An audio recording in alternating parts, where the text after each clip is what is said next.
Assalomu alaykum. Mening ismim Gulbahor.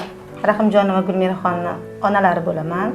Men MyTeacher platformasi ustozlariga o'z minnatdorchiligimni bildirgani, cheksiz muhabbatimni, rahmatimni bildiraman. Men qizimda shunaqa yuqori natijani ko'raman deb boshida o'ylamagandim. Boshida biz sotib olganimizda bir haligi ham bo'lganda, qarshilik ham to'xtatmoqchi ham bo'lganmiz, qaytarmoqchi ham bo'lganmiz.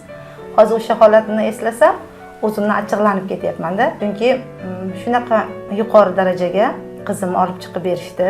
Juda ham xursandman. Vaqtlarini ayamasdan vazifalar tekshirishlari, ingliz tilini o'rgatish niyati bo'lgan ota-onalarga mana shu MyTeacher platformasiga a'zo bo'lishsin. Qo'rqmasdan farzandlarini topshirishini so'rayman. Instagramda foydasiz reelslarni ko'rib o'tirganimda MyTeacherda o'qib, natijaga erishgan o'quvchilarning videolarini ko'rib qoldim va men ham tavakkal kommentga plus belgisini qoldirdim.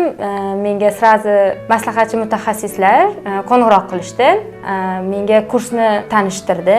Biz a'zo bo'ldik. Birinchi Rahnoma opa bilan Shahzoda Teacherni guruhlariga tushganman, ya'ni A1 guruhiga. Hozirgi kunda ikkita gruppada o'qiyapman, ya'ni Shahzoda Teacher va Botir Teacherning kurslarida o'qiyapman. Sıfırdan C1 natija olishni niyat qilganmiz. Bu meni hozirgi kundagi eng katta maqsadim va men bu natijaga aynan MyTeacherning ustozlari bilan erishaman deb o'ylayman.